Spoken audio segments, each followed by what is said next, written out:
comment on what maybe happened the last couple of days yet? But if there was a conversation with the prospect to come in early, how do those things play out?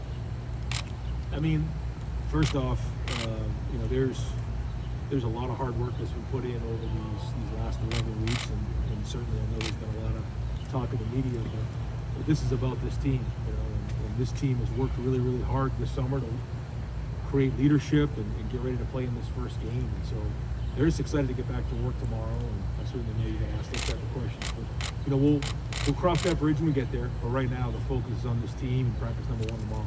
Ryan, you sort of emphasize to these quarterbacks not looking over their shoulder and going after the spring. Something like this kind of gets underneath some weight.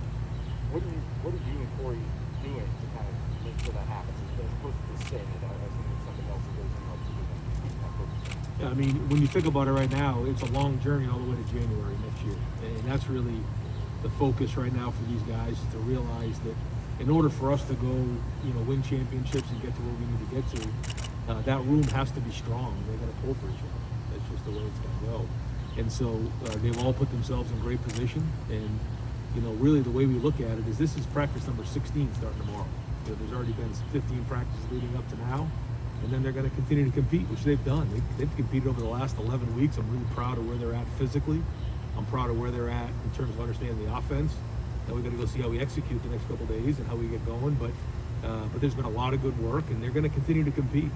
And you know, they came to Ohio State for a reason, and that was to compete. So excited to see what those guys, you know, are up to here in terms of the next couple of days and getting those reps and get an idea of where it's at. And then we'll kind of get ourselves into camp and figure out where it goes from there. But we're going to need all this. You know, we're going to need, you know, that entire room to be strong.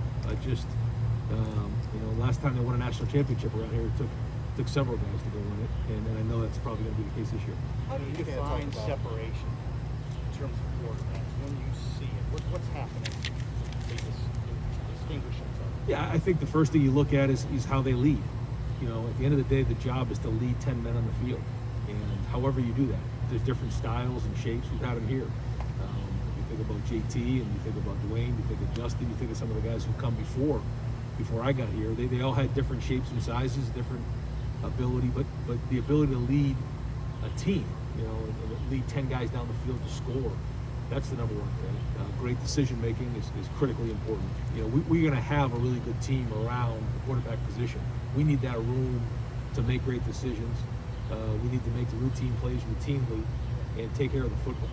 Because going on the road at Minnesota is going to be a tough environment for us. It's a new deal. I know, you know, playing in front of fans, you wouldn't think of you would think of it that way, but that's the truth. And so those are the things we're going to look at. How much can leadership be developed? How much is it born within you? You know what I mean? Yeah, I think it absolutely can be developed. It's something we talk about all the time, and a lot of it is creating and setting a standard on your own of the way you got to go about your business.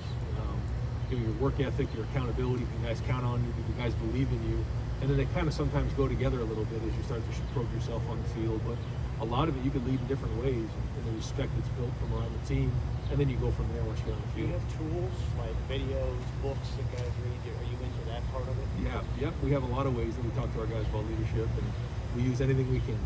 You said in Indianapolis, kind of maybe tongue in cheek about having sleepless nights about the quarterback position. Do you feel better about it? It's only been maybe 10 days since then. Do you feel good about the situation going into camp?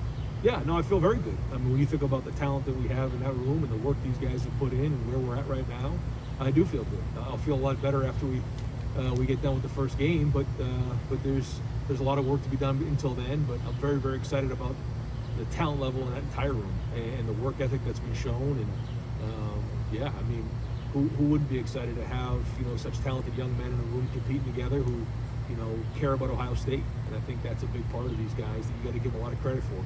There's a lot of media out there talking about different things, but ignoring the noise and just going to work and focusing on their development. And that's not easy to do for an 18, 19, 20-year-old kid. And so I'm very proud of their approach so far, and looking forward to working with them here as we get in the next couple of weeks. Are you concerned about where things are headed, just generally high school to pro football? I mean, just what's your take on that now? Because, you know, the latest development, which you're not really addressing, but is interesting. Yeah, Because I it could be, you know, a leak in the dam. You know? well, I think that the easy thing to do is to get super concerned and start to panic and throw your hands up and get frustrated, or you can embrace it. And we're going to embrace it. You know, obviously we have a lot to sell right now, and I think recruiting is going very, very well.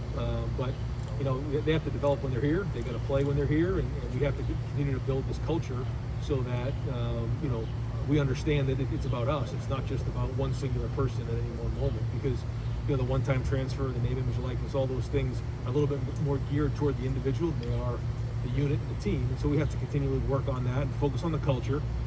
I've used that term before. It's like drive without any brakes, and that's okay. That's part of it. And I know that we have a great university and a great culture, and if we just keep putting one foot in front of the other, I think we'll come out of this thing in a great position. From a recruiting standpoint, I know you can't talk about specifics, but there was a clear approach to how you wanted to rebuild this quarterback room. So when things like what's going on right now happen, how does that maybe, for that position, how does it maybe change the way you approach things, whether in this class or possibly going over? You know, it's year to year. I mean, I'd like to say it's anything other, but it is. It's just kind of that way. You have to approach it that way. We try to plan, and it doesn't always work that way. So, you know, we'll continue to recruit guys in the next couple classes and figure out how it plays out, because you just don't know what's coming next. And I think that's some of the uncertainty that's going on in college football in general. And so, like I said, we'll try to do the best we can, just taking it one day at a time. And again, I think if we just keep with that approach and don't get frustrated, then we're going to come out of this thing in a great position. Ryan, is it hard not to think ahead, though, to like what could happen in 2022, 2023, 2024? Yeah, for sure, absolutely, because you don't know what that is, but and you certainly plan. You always have to plan for the future, but if you spend too much time focusing over here, you forget what's going on right here, and all of a sudden you have a mess on your hands. And so that is a challenge, though. There's no question about it.